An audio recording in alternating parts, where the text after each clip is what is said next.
Hello and thank you everyone for joining me on my channel Prison 101 Ed, where we talk about prison education. We talk about what happens when you're in prison, whether it's state or federal, and you get to know a little bit about me. And I want to thank all my followers out there that are starting to follow me, and soon I will be allowing you to put comments on my TikTok account. But first and foremost, it's important, please be respectful, and if you want to share, I'd love to hear your stories, but I will be deleting comments that are not meant to be on this channel. This channel is a positive channel, it's an informative channel, it's a channel that will create positivity, light, and create better futures for all those incarcerated individuals, whether it's state or federal.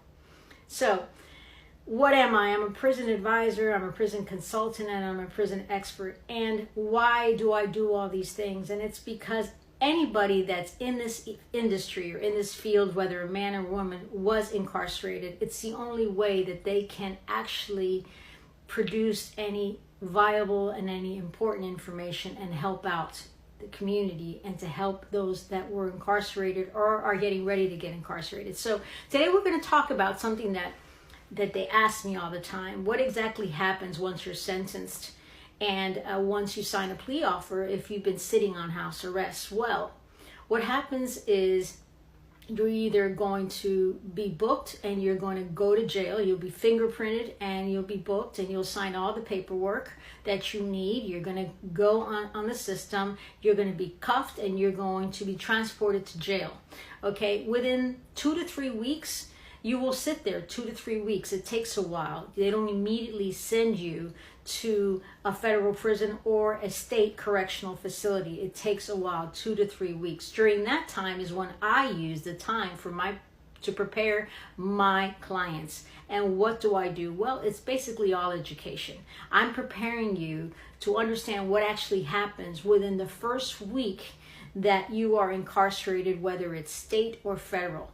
Yes, there are differences between state and federal prisons. Yes, there are. But as far as the reception area and the first week, it's pretty much everybody does intake the same way. So what I do is I sit there with you and I prepare you for the intake process, okay? And I tell you what happens during transport, what is expected of you, what they're gonna ask of you, and so on and so forth.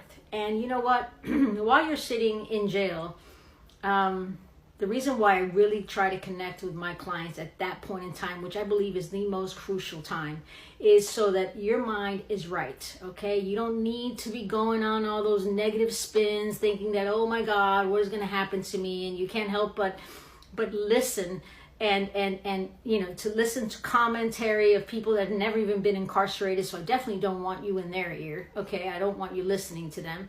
And you can't help but think of all those movies that you've seen throughout your years and all the crazy stuff that happens. And can I tell you, do bad things happen in prison? Absolutely. But it doesn't have to happen to you if you know what to do and what is expected of you. Because guess what? No matter what the environment, no matter where you are, okay, knowledge is power. And if you go in with the right information, then you're going to know. Okay, so that's pretty much it. There's no need to be thinking about anything negative. You know, fear is something that we all have with whatever we encompass in life, whatever we approach in life. We all have fear, okay? And my acronym for fear and what I teach is false evidence appearing real. So what does that mean? Is that you are, you know, visualizing something that hasn't even happened. And I will tell you, when I was incarcerated, I did 3 years in a Florida State women's prison, okay? And I will tell you, I saw a lot of ugly things, okay? But I will also tell you that I'm 5'7", I'm petite, okay? 5'6", 5'7". I was weighing a total of 110 pounds, okay? Nobody messed with me. Absolutely nobody messed with me. And I never had any issues. And you know what? It's hard. You know, it's hard to be away from your family for the amount of time that you were away. But you know what? I made the best of it. I really did. I really made the best of it. And I did what I could while I was in there. And I made the journey an important journey for my life, which I carry every day. And that's why I like to bring these videos to you, and I have not been around for a while, and it's because I'm very busy. I'm very busy, and I will be, I'm actually right now, I'm preparing prison education courses that are called Transitioning Back into Society, which is very, very, very needed, because one of the big fails that all of society has, and whether it's federal or state prisoners, is when they do EOS, because 95% of people EOS unless you have a life sentence. But EOS means end of sentence. So when you do EOS, I'd like for you to be prepared, because there's a lot of things that are happening. Number one, there's no internet connection. I mean, you don't have any outside world connection. You don't have capabilities of an internet. Okay, so the world is moving very fast around us. So, the fact that we don't have internet, we don't have access to internet connection, we are disconnected from the world. Okay, so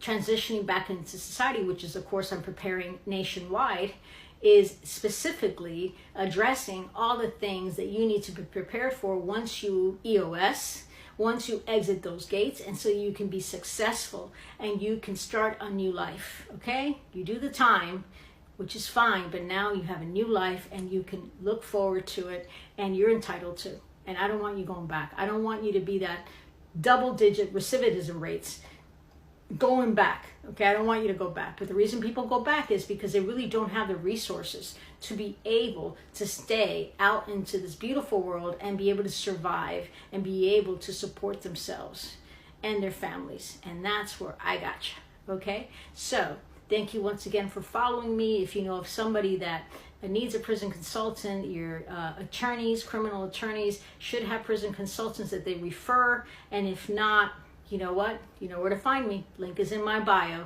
Love and light. There's much more to come. Bye-bye.